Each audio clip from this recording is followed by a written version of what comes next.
Radio Nuwe. Klets, kuier, luister en leer in Afrikaans. Jou Christelike lewenswyse radiostasie. Klets met Corné. Gesels saam oor alles. En nog wat. Môre liewe vriende, baie welkom by Klets met Corné. My naam is Corné en ek en jy gaan vanoggend bietjie kuier oor baie interessante sake rondom politiek in ons land. En ek is baie opgewonde om vanoggend se gas aan julle bekend te stel. Ek was tot nog baie onlangs onbekend enigsins met hulle werk en hulle party en wat hulle voorstaan en die persoon agter dit is my eweveel van 'n verrassing.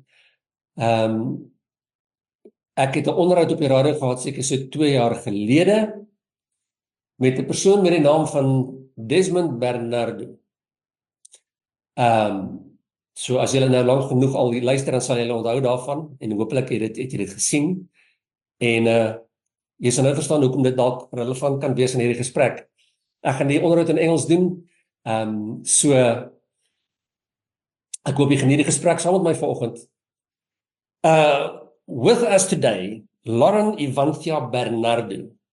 Evanthia, I hear you being called Evanthia and Lauren and which is the correct one?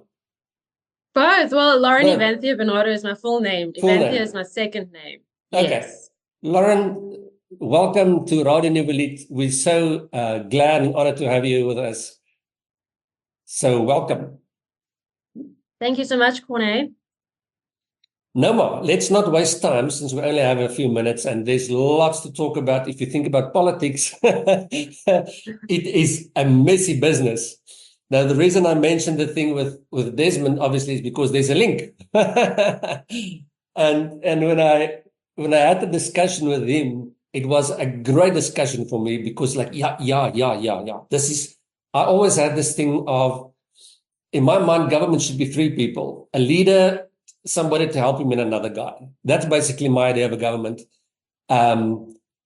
I feel like the things in our country, like the judicial system, the financial system, all those big things that people think, well, that's the way it is. In my mind, some of them are borderline criminal, and some of them are just inefficient or whatever. And it's a personal opinion. And to find people that not only kind of look at things the same way, but have options was amazing. And so I think that this is where you come in with what you do. Just for the record, she's the founder and the leader of a party called So let's start there, Lauren, and explain to us what is what does it stand for? What is the name means? Just a little bit of background about I actually want to just use something that you said in the intro there. So many people just say, these are just how things are, and you must accept it. Yeah. Well, I say nonsense. A lot of people, for instance, who have been involved in education and activist campaigns within the education realm as well. Yeah. And a lot of people are like, oh, but we need to prepare our children for the future. No, we as parents have the responsibility to change the future for our children, not the other way around. Yeah. And it absolutely enrages me that people just accept the status quo when we are all living miserable lives. And I say that generally speaking, I mean, I'm a pretty happy person, but if you think about it, the systems that we live within do not give us much freedom. And I don't think many people are very happy. I grew up seeing a lot of unhappy adults around me. And I think to this day, I still see a lot of unhappy adults around me. And I think life can be different. So that is actually the basis upon which OHM was founded. OHM stands for resistance in the electrical industry. It's the electrical unit for resistance. And that was the initial concept, to be the resistance against all forms of control and evil. That's what the organic humanity movement means. Okay. The reason it's organic humanity movement, I'm surprised, but it has actually confused a lot of people. People have associated with veganism, which I'm not. It has nothing to do with that. What I'm trying to say is that we as people need to stop just being machines for the economic system and actually find our organic humanity again. And I also just want to see more humanity in both society as well as in government. And funny thing that I've picked up on, especially as a Christian, if you read the teachings of Jesus in Matthew, Mark, Luke, and John, the way I see it is that his entire life was a life of humanitarianism. helping and serving other people. And I feel like we should follow that example. But the stronger government is in our lives, the less likely we are to be humanitarian, the less likely we are to be charitable, because of this over-imposing nanny state entity that sucks all the resources out of us via tax and a failed state. So that is pretty much what the organic humanity movement is about. Improving humanity here in South Africa specifically, because I feel like we can achieve it here. To approach it in the whole world is overwhelming and difficult because of international politics in different countries. But because our government is failing, we have a beautiful opportunity to create a brand new country that can help humanity progress here in this unique southern tip of Africa. And since we are a Christian station, we can talk about this. There are so many prophecies that I've heard of people saying that South Africa will be part of something where the world will look at something new that's happening here, and that they will come to learn from this. And so the little bit I know about you feels to me like it could be something like this. So I'm very excited about what you guys stand for, what you do. I want to take a step back, if you don't mind, and just on a personal level almost, how did you end up heading something like this? How did you grow up? Was it politically based, or what was your childhood like? And how did you end up in politics and then start a resistance in politics? My childhood was not political at all. Nothing special. My dad did work in provincial government for a short period of time when I was about 8 years old. And that did give me a little bit of insight. And from that moment, in a way, when I was very young, I thought I'd want to become the Minister of Environmental Affairs. But that was just a childhood fantasy, and then, by the time I became a teenager, completely forgotten. I was extremely rebellious. I became an atheist in my teen years. I went to a Catholic school as well. And I had a saying that religion, like the government, should be abolished. I wore black nails, black lipstick, black clothes, really, really dark place. But that changed when I moved to Cape Town. I was away from my friends, away from those influences. And I felt I had a chance to start fresh. I found a job. I started earning income. I started feeling better about myself. And that led to meeting my husband, falling pregnant, having 4 children. Awesome. And when my youngest was about a year, that's when I decided, that saying I had, religion like the government must be abolished. In that time of having children, between my first and second born, I became a Christian. And then by the time my last born was born, a year later, I voted for the first time. So it was a complete 360-degree turnaround. And my life's never been better. And I voted for the Democratic Alliance. And then after I voted for them, I thought, you know what? I'm not just going to vote. I'm going to put my money where my mouth is. I'm actually going to get involved. And I became a volunteer. They then approached me to work for them. And I worked on the 2016 campaign with an amazing team of amazing people. And we helped the DA in City of Cape Town get a 2/3 majority in the city council. And then after that campaign ended, I was then offered a job to work for the city itself, government administration, which is separate to politics. Loved my job so much. But at the same time, all my experience working with the DA, as well as working with the city, as well as my volunteer efforts on the weekends and whatever, just made me frustrated with how politics works internally, and how politics gets in the way of service delivery. And so noticing, I could probably write a list of 100 things of why I hated politics. I loved the idea of being involved in policy making to improve society, but I hated how the internal politicking works, and the immaturity and the fighting, and never being able to achieve a vision because there's so much division even within an organization. And I knew it wasn't unique to just the DA. I know lots of other parties, all the parties experience this to some degree or the other. So I see it, my 4 years there, between being an activist and being employed, I see as pretty much training ground. It was an education. It made me aware of many things. While I was with the DA, I did the potential candidate program. That was a huge education. That was the first time I actually read the Constitution of South Africa from beginning to end. And I know a lot of South Africans haven't done that. And I would recommend all South Africans to do that. And I learned a lot. And as I was learning those things, I realized politics is not working for this country.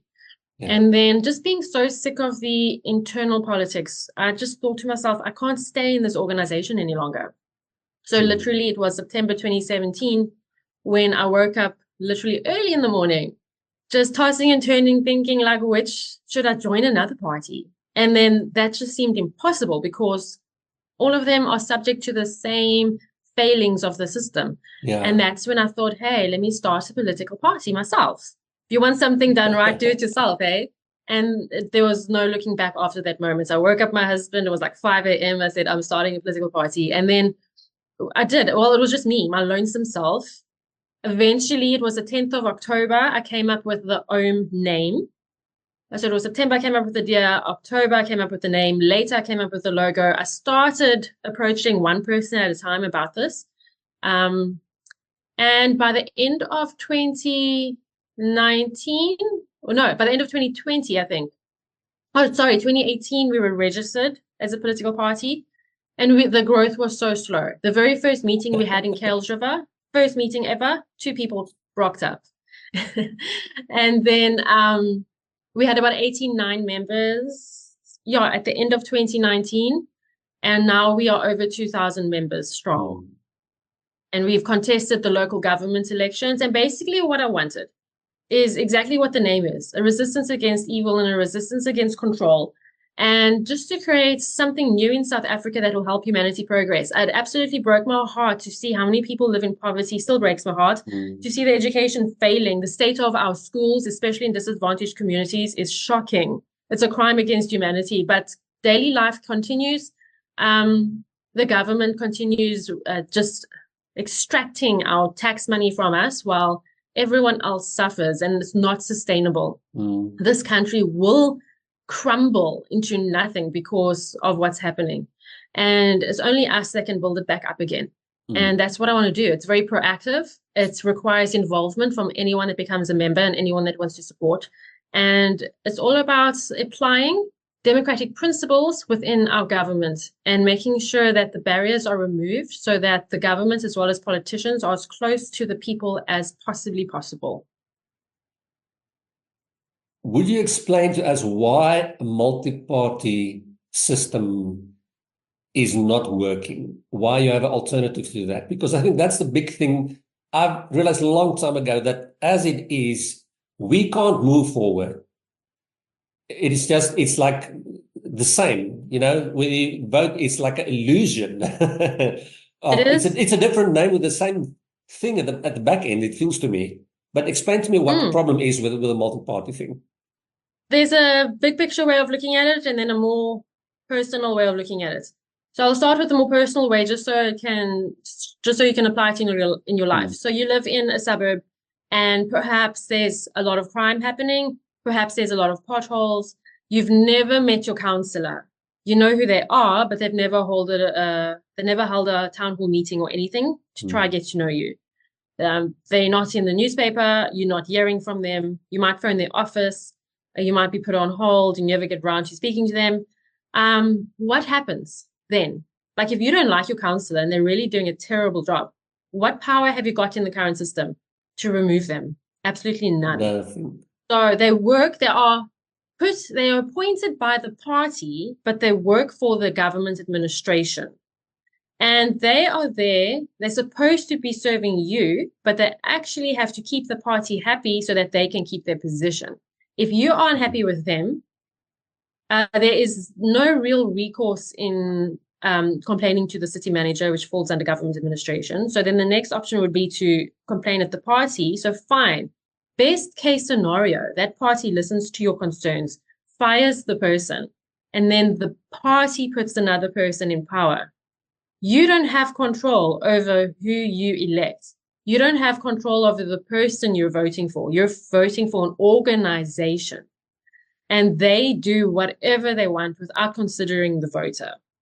The other thing one has to look at from the multi-party perspective, besides the fact that internally it works like a gang, so I saw it with my own eyes.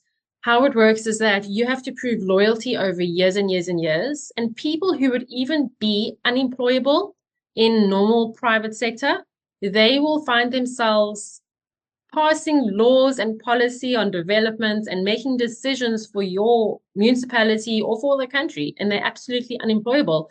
The only thing that got them to their position is the fact that they have proven loyalty. It's just like how it works in a gang. And I think the country will never move forward with that mentality. And then you have to look at it from a bigger perspective. So people will vote for the opposition, or they'll vote for another party that's in parliament currently, and they think that they are voting against the ruling party. But at the end of the day, the top three parties hold 90% of the seats in parliament, and they share a lot of the same funding. So just like the politicians are answering to the parties are answering to the funders. So what we actually have is a global and a corporate control of our nation, with politics just being used as an excuse for us to feel like we are participating in the illusion of democracy. So that's why it has to go. When you remove it, what we want to do is replace the multi-party system with a direct democracy where there's no more parties. Even ourselves, we will just dissolve along with all the others. And then there'll be new elections where everyone votes directly for their representatives, including voting directly for the president. And what you have now is more accountability between the voter and the representative. And the representative now has no party to hide behind. They actually have to campaign on their own merit and their own efforts instead of hiding behind an organization. I love it because for me personally, my whole thing, even through the COVID and all the lockdowns, I do not have, a big issue with if you want to get injected. My bottom line problem with everything was the personal freedom thing. That's my big bee in my bonnet. And I think you kind of along the same lines.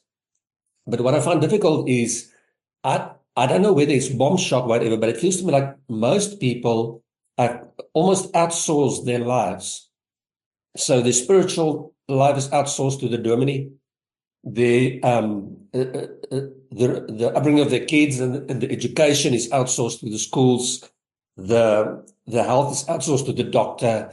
So how do you get people in the state that they're now in almost to stand up for themselves almost? Because this is what it will require. And I don't know, it is, I mean, one of my good friends, we were talking about this whole thing and the move towards socialism and all of those things. And she said she realizes that the control they have over us and what all this stuff, but for the benefit of her, of getting home at night, and I mean, she's like retirement age now and whatnot, and to go home and relax and have a glass of wine, it's fine. They can do whatever. They can command her to do this.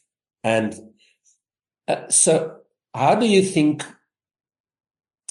people will respond to your offer, if I can put it like that, in the sense of people are so, I find very difficult for them to just almost wake up. It's on your hands. You shouldn't rely on the school, even if they go to school because you choose to send them there. You should still be in control of the thing and see what they're learning and be involved. You still their educators in a way. It's still your responsibility. How do you think we change that or move that or wake people up or whatever you want to call it? I've thought about that a lot, and it actually scares me because sometimes it seems like a lot of people don't care about freedom at all. Yeah. And in our organization, we have 6 principles. Individual liberty is the first principle. Protection of life is the second principle, but individual liberty always comes first. Those principles are in order for a reason. And I believe that in order to actually live out Christian values, it's the number one important principle is individual liberty. That there's nothing more important than that. You need to be free to choose the right path. You can't be forced to choose the right path. And it just absolutely shocks me when it just sounds to me like people, like the example you used, that people don't actually care about freedom. As long as they have freedom to consume, freedom to spend money in the financial system, then they're happy. But when it comes to the fundamental freedom, what your children are being taught at school, how society is, the fact that the moral fiber of society is just crumbling, people actually don't really care. However, what we're trying to do with the organic humanity movement is go across the entire country, all 9 provinces, and find those that do care about freedom. And I believe those that do care about freedom are enough to change how South Africa is. It's that saying that those that love peace must learn to organize as effectively as those that love war. What we are saying is that those that love freedom need to learn to organize as effectively as those that love war. That's our strategy, basically. So we're finding those that are awake, those that do want freedom, and working together with them to end global control of our country, to create a strong national state so that inside the borders of this country, we can live in freedom. We can live our best lives. We can tackle a lot of the social ills. Life can improve for everybody, and humanity can finally progress. I just want to quote this from your website in your founding statement, and I loved it. It said, we are living in a form of slavery with just enough comforts to keep us going without making any noise.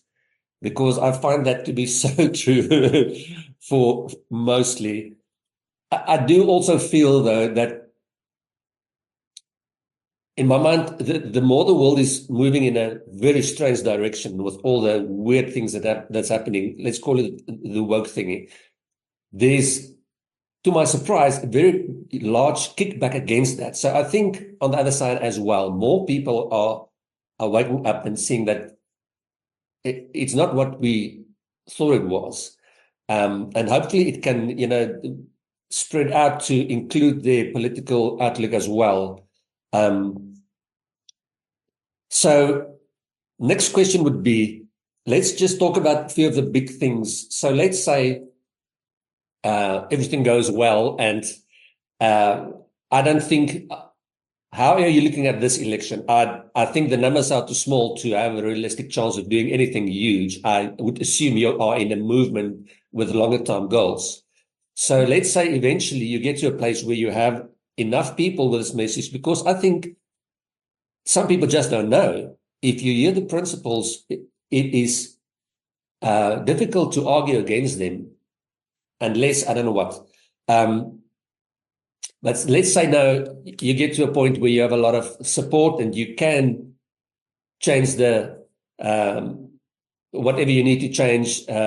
What would you need to change? Firstly, you said you wanted to stop the political political party system.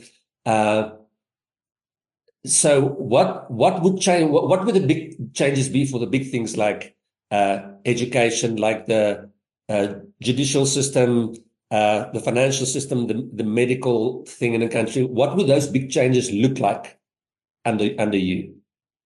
Okay, so firstly, to make the changes come into being, we want to get rid of provincial government, because provincial government in each province costs the taxpayer billions of rands every year in each province, every year. It's a huge drain on the tax resources.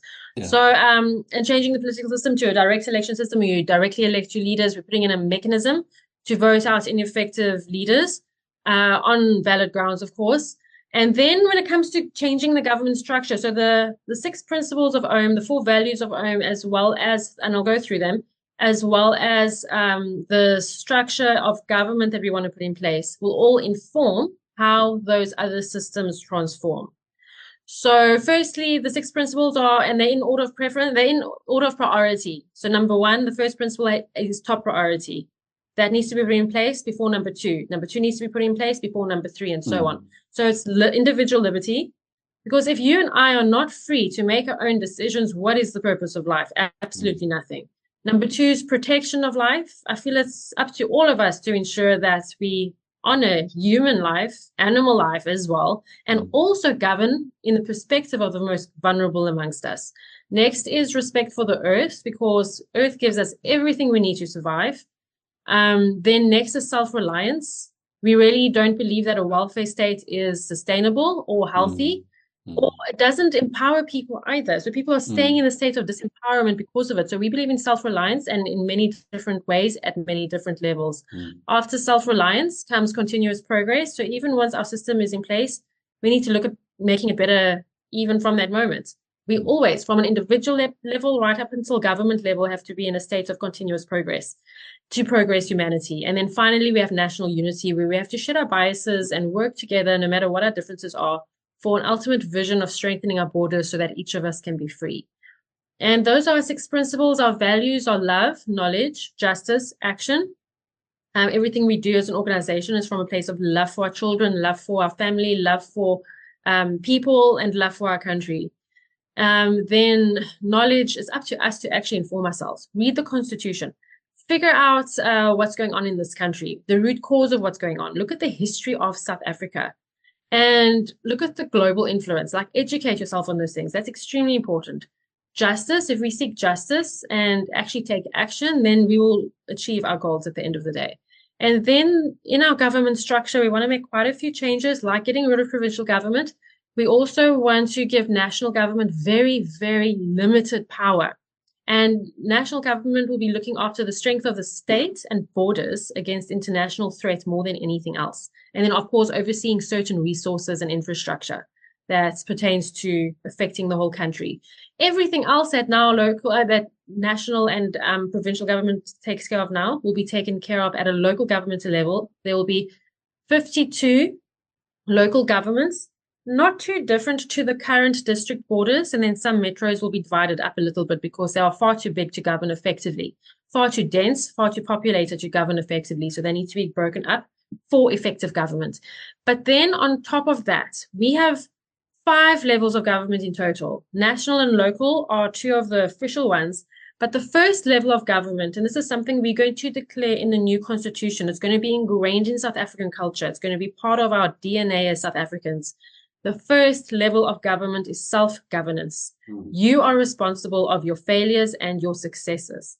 Everything is up to you at the end of the day, and you need to try solve your problems as far as you possibly can. After self-governance comes family governance. We want to recognize the family unit as an important part of the governance structure, because I think if more children are exiting childhood, becoming adults out of the healthy family unit, those kids will have had self-esteem throughout their childhood. And by the time they're adults, they won't be able to be controlled by a government. They'll be free and they'll be able to make responsible decisions. I think a lot of the social ills in our society can be traced down to bad parenting. And I think a lot of us have to look at ourselves and be honest about our efforts. And it's a lifelong thing that you can apply continuous progress to parenting as well. But almost everything that's going on in society, either lack of a father figure or just bad parenting or terrible examples or abuse in the home, that can basically be the root cause for most of our problems. Next is community governance. Community governance is basically where you as an individual that lives in a community, a neighborhood, uses your time and resources voluntarily to improve your immediate surroundings. So it could be beautifying pavements, cleaning up a park, anything that you, as well as other community members, want to do to make your community better. It can also include neighborhood watches or whatever it is that you want to do. Those 3 are all voluntary. It puts the power in the people's hands to make life better. Only then do you get local government. Only then do you get national government. So, for instance, in the case of education, we want it to be normalized that homeschooling takes place. Homeschooling needs to become normalized. I'm not saying 100% or 90% or 80% of parents need to homeschool. I'm saying it needs to become normalized, destigmatized. It must be a normal thing, a normal option for parents to choose if that's what they want to do. Then we want to empower cottage schools and micro schools where, homeschooling parents get together, put their resources together, hire a teacher or whatever to give school to their kids. We want that to be normalized as well. And then private schooling, we want private schooling to become more popular, different types of private schooling as well. And then the last resort must be private schooling. If you really can't, if you've exhausted all your options and they're not working for you, only then do you seek help from the government in the form of public schooling. And we want public schooling to look so different. We want to get rid of this one-size-fits-all national curriculum, obviously get rid of the bailable Obviously, get rid of things like comprehensive sexuality education and gender ideology. Obviously, get rid of all of those things that have infiltrated our school system right now. Get rid of the entire life orientation because it's teaching our kids to be losers. And then replace that with many options that schools can choose from, accredited curriculums that they can choose from, and then just offering a completely different environment in which children will learn so that we foster creativity in their minds so that one day they can exit school as problem solvers, as inventors, as artists, as scientists, not as slaves to a system, slaves to industry. And I'm very excited for that, especially because I have young children of my own. That is amazing. It resonates with so many of my personal beliefs, everything that you say. We are quickly running out of time, Lauren, so I think one last question, which is a biggie for me in any case, is if you say you would like to create a sovereign South Africa again, it means that you would like us to also be free from the international influences, like the big things that once again people just say, well, that's the way it is. We are part of a global community. You can't, just do your own thing and blah, blah, blah. What is your stance on that? And just to give you we have about 4 minutes to go.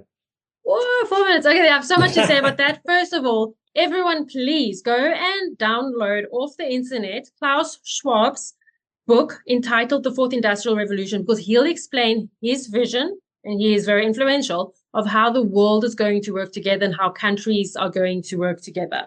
Very different to the vision I have. My vision is the exact opposite of his vision, in the sense that I believe every country should be sovereign. The borders are there. They have been drawn. So what? Let's work with that. Let's strengthen our borders. We're not just going to cut ties immediately because we want to do things peacefully and amicably and diplomatically, not radically. So we want to strengthen our military. So it's how you work with the tax money that you have, how a government works. Basically, this country needs leadership. This country needs a leader. This country has been leaderless forever. And even Nelson Mandela was just a puppet for the international community, sadly.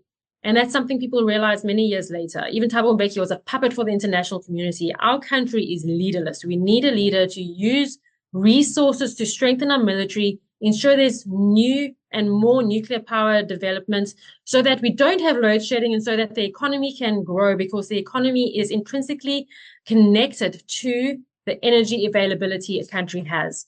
And then with that, make sure that within international relations, we are a member state of the UN. We are aligned with BRICS, etc. We make sure that it's on our terms. We're no longer going to be slaves to other nations. As we start getting stronger, we start calling the shots. There have been countries that have turned into superpowers because of South Africa, especially America, especially Britain, and definitely China, Russia, and many other countries are trying to do the same. Get rich, get strong, get powerful off of South African resources. And it's time that we put a stop to that and we ourselves get strong. And that will allow us to have the freedom to solve the immediate problems that we're facing and then to prosper as a citizenry here in South Africa. So we're not going to take drastic immediate action, but we'll definitely remove Agenda 21 out of the National Development Plan. We'll remove Agenda 21 out of the integrated development plans of every local municipality, and we'll start creating South African solutions made by South Africans, no longer made by the global community. So we will not allow them to dictate government policy because we actually have spines, unlike those in government right now. We unfortunately need to stop here for time. I have lists of questions that I would like to discuss with you. Hopefully we can do it again, Lauren. I really enjoyed this. Thank you so much for your time. Good luck. Where do people go to find out more about you? We've got about just a few hours almost before the voting. So where can people find you? Around the corner. Just go to ohm.org.za, and there you'll find our manifesto. You'll find some of our documents on specific issues, how we'd approach specific issues. It's not all inclusive, but some of our documents are there. If you scroll all the way down to the bottom, you'll find a lot of other media interviews that explain the vision and our goals and explains some of the details quite nicely. So just go to om.org.za. Everything's on one page. So make sure you scroll. We're on Twitter. Just Google Organic Humanity Movement. We're on Instagram. And then elections are around the corner. We ask you please to vote for us. We don't have posters all over the country because we are self-funded. We're funded by our members. We don't get millions and billions by corporations like other parties. So our posters might not be in your neighborhood, but we are on the ballot. There are 3 ballots this time around. We are on the provincial. We are not on the provincial. We are on the regional and we are on the national ballots. The blue and the orange ballots. That's where you'll find the Organic Humanity Movement. Please consider voting for us on at least one of those ballots because we need these voices in Parliament that will help South Africa to be liberated. Thank you so much. Good luck. Good luck with the dishes and the kids for the few days. And Thanks so much, Corné. I wish you all the best of success. Thank you. I've enjoyed this chat and looking forward to a follow-up after the elections. Thank you. Daar's 'n liewe vriende. Koffie word op die heel beste natuurlike metodes verbou in die hoof koffieproduserende lande in Afrika. Jy kan sommer die kwaliteit proe. Spesialis koffie van ander gebiede is ook beskikbaar. Jy kan jou bestelling plaas by huwelied.co.za. Dis beskikbaar in verskillende sterktes, as bone of gemaal en in 3 verskillende groottes verpakking. Onthou, as dit nie sê lekker koffie nie, dan is dit nie lekker koffie nie. Luister nou na Radio Nuwe Lied, jou Christelike lewenswyse radiostasie. Klets, kuier, luister en leer in Afrikaans.